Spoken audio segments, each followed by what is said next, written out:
Hey guys, Lancer here. Hope everyone's doing well. Thanks again for joining me while we're looking at some MTG spoilers. Now, this might be the second video that you guys are seeing today, and that may or may not mean that I'm going to burn myself out, but then again, this isn't exactly a hard video either. The new MTG spoilers for D&D Beyond were pretty cool. One of my friends updated me that they just came out recently, so I'm going to have a quick look at them and see if any of these are actually worth adding to a commander deck, and or just a quick review and see exactly what is amazing about them or what is not. So the first card is Tarrasque. This is a 6 green green green 10/10 legendary creature dinosaur. When Tarrasque enters the battlefield, if it was cast, it gains haste and ward 10. Whenever it attacks, it fights target creature defending player controls.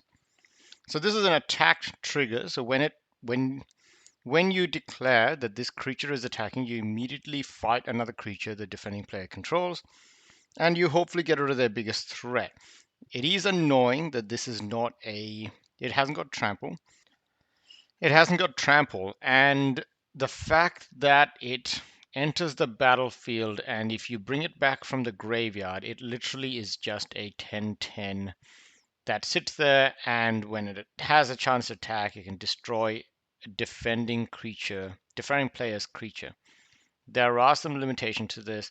The more I think about it, the more I have trouble actually figuring out what deck and commander this belongs in. There are some bigger creatures in this. There are some more powerful creatures in this. Trample is actually very useful for a large creature.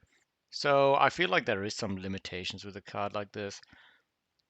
But Ward 10 is pretty much hexproof. So yeah, if you can cast this the proper way, it can gain haste, Ward 10.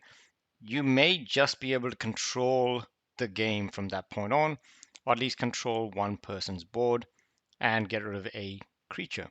You can get rid of any creature, so it is actually pretty much a removal, but it's an expensive removal. Next card is Trelasarra, Moon Dancer. I'm pretty sure I butchered that one. Green-white legendary creature elf cleric. Whenever you gain life, put a +1/+1 counter on Trelasarra, Moon Dancer, and Scry 1. That Scry 1 is actually really cool.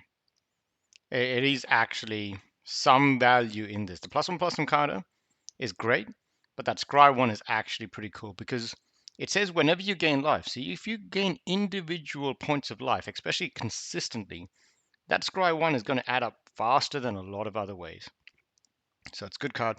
It would be fun if this had lifelink or something, but no, it's all good.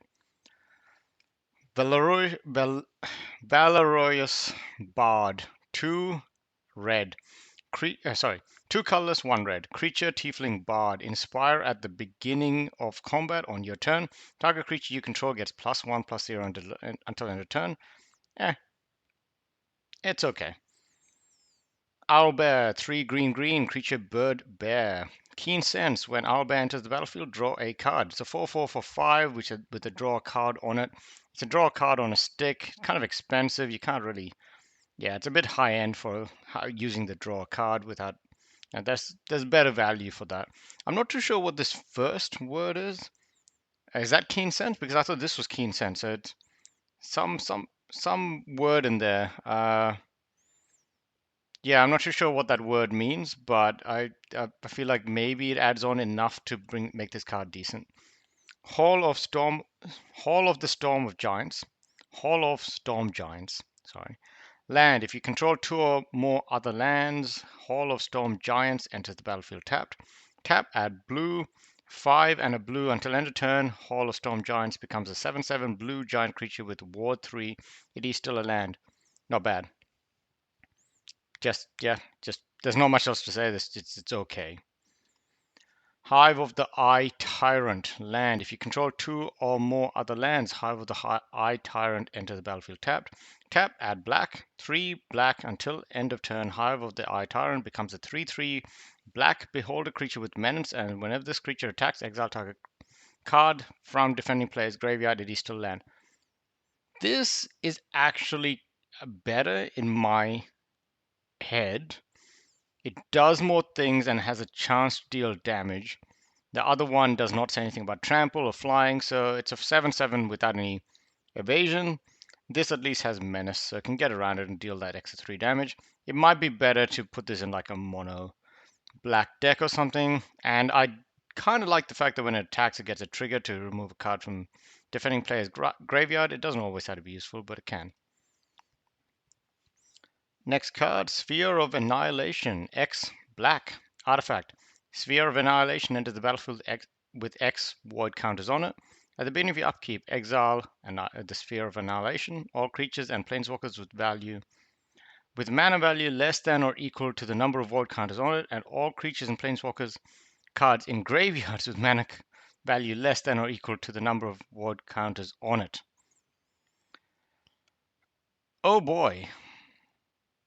Okay, so you play it with, let's say, 5 plus 1 black. So pretty much the aim is to destroy all creatures and planeswalkers with 5 or less mana cost and remove all creatures and planeswalkers in the graveyard with 5 or less mana cost. Now here's the thing. It says exile. Okay, so it's a blanket exile. So you pay this for 4, you pay this for 5. I actually think it's really good. It has to get to your turn again, but and that is actually not that easy. So maybe not as good.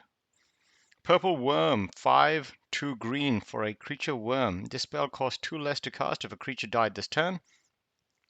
So that would make it a 5 mana instead of 7. Ward 2, whenever this creature becomes the target of a spell or ability, opponent controls, counter it unless the player pays 2. This is actually a really good card. For 5 mana and 8/7 with Ward 2, that's amazing, and I feel like this is actually kind of pushed. It hasn't got trample, so there's that. And last card, Xanathar Guild Kingpin. Man, that guy looks so happy. 4 colorless, 1 blue, 1 black, legendary creature Beholder. At the beginning of your upkeep, choose target opponent. Until the end of turn, that player cannot cast spells. You may look at the top card of their library anytime. You may play the top card of their library, and you may spend mana as though it were mana of any color to cast spells this way. That's cool. That artwork is super creepy, but I think that is actually a really cool commander. Really annoying, but probably pretty cool. And it's not completely broken, like you don't take the other guy's turn. It's during your turn you get to play their top card.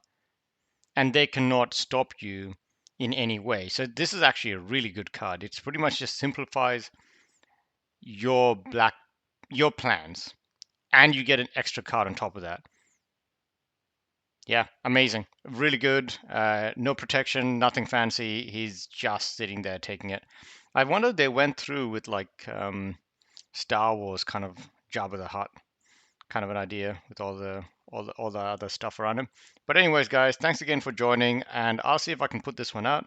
This was just a quick update, but let's see how the things go. And yeah, have a good one. See ya.